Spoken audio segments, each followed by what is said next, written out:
Hey everyone, and welcome to this explainer. I'm really thrilled you're tuning in today because we're about to unpack something literally every single one of us has to deal with at some point, yet almost nobody fully gets it until they're stuck standing in a long line. We're talking about the everyday, highly essential, but honestly kind of misunderstood financial journey of getting a state ID in the United States. I mean, we all carry these little plastic cards in our wallets, right? We flash them at the bank, show them at airport security, but the actual process of securing one? It's a whole journey filled with strict requirements, really specific protocols, and a whole lot of varying costs. So, let me ask you something. How much does your identity actually cost?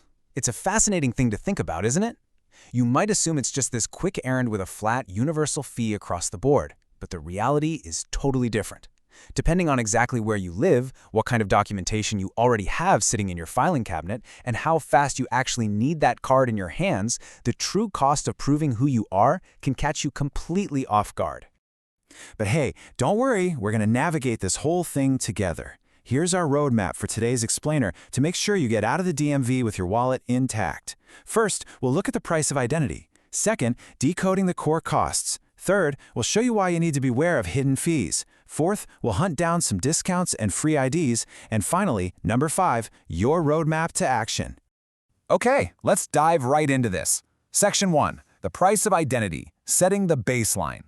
Before we get into the weeds with the different types of IDs and all those surprise fees, we need to establish our literal ground floor. In most US states, the standard cost for an ID typically falls exactly within this range right here, 10 to 40 bucks.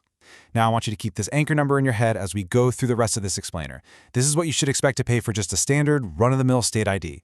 But as the data shows, it depends entirely on the state you live in. Some states might charge a little bit less, and some definitely charge more. But that $10 to $40 window, that's your starting point?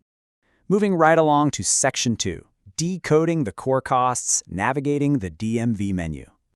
Because that baseline price we just talked about, that's just the appetizer. What you actually pay depends entirely on your specific situation. The DMV isn't exactly a one-size-fits-all establishment. If you're getting a state ID for the very first time, that new ID fee is going to hit that $10 to $40 baseline, and sometimes a bit more depending on your state. But what about a renewal? When your card expires, you have to pay all over again, and that also typically runs $10 to $40. And if you happen to lose your ID, or if it gets stolen or damaged, you're on the hook for a replacement fee, which usually sits between $10 and $30 bucks. Now let's pull out a crucial direct comparison here. The standard state ID versus the real ID compliant state ID. This is a massive difference you need to know about. While a standard ID perfectly proves who you are locally, a real ID is required for things like domestic flights and accessing certain federal facilities. Because of these upgraded federal security standards, if you choose that real ID compliant card, the fee might be the exact same as a standard one, or it could be slightly higher, pushing that typical cost up to a range of $10 to $60. Now what's really interesting is what's coming up next. Section 3, beware of hidden fees beyond the basic price tag. So we've talked about the plastic card itself, but what about the costs you rack up just to be allowed to stand at the counter in the first place? I kind of like to think of this list like a really stressful game of financial dodgeball. You might walk in thinking you only owe 40 bucks, but acquiring the prerequisite documents could quickly, and I mean quickly, inflate your total bill. Like, do you know exactly where your original birth certificate is right now? If not, you might need to pay a completely separate agency for a certified copy. Have you gotten married or changed your name? You're going to need official name change documents. You might even need to pay for a passport copy. And then, get this, once you finally get the application submitted, the DMV itself might tack on mailing or delivery fees just to send you the card. Plus, if you're in a rush and need expedited processing, assuming your state even offers it, expect an extra fee for that too. Basically, the basic price tag is rarely the final price tag. Let's completely shift the energy here. Section 4, discounts and free IDs, claiming what you deserve. Okay, let's actually find some hidden treasure to solve this problem of high costs. We've talked about how the fees stack up, so let's look at some genuinely good news. A lot of states recognize that having identification is just a fundamental necessity to participate in society, so they actually provide waivers and reduced fees for specific groups. For example, states often provide completely free IDs for seniors. Many also offer free voter IDs to ensure citizens can vote without facing a financial barrier. If you're on a tight budget, definitely look into reduced fees for low-income applicants. There are also frequently discounts available for veterans as a way to honor their service, as well as free IDs tied to certain special state programs or for folks with disabilities. If you or someone you know falls into any of these categories, you absolutely need to speak up, claim what you deserve, and ask for these waivers. Let's move along and see how this all builds into our final segment. Section 5, your roadmap to action, surviving the DMV.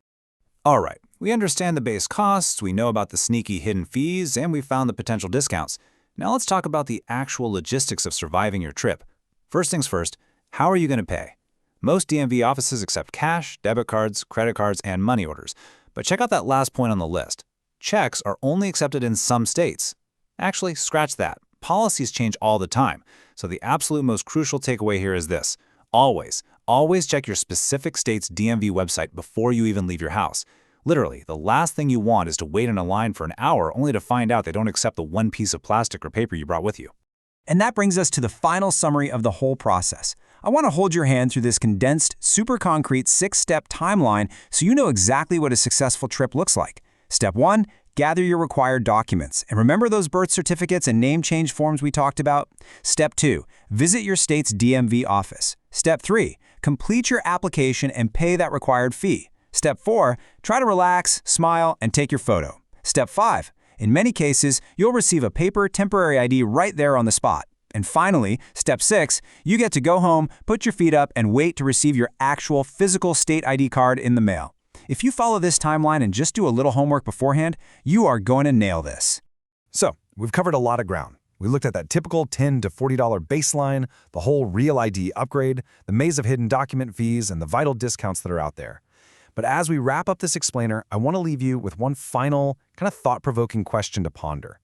Given how absolutely essential a state ID is to function in modern society, I mean, you need it to bank, to fly, just to prove you are who you say you are, is the price of identity actually fair?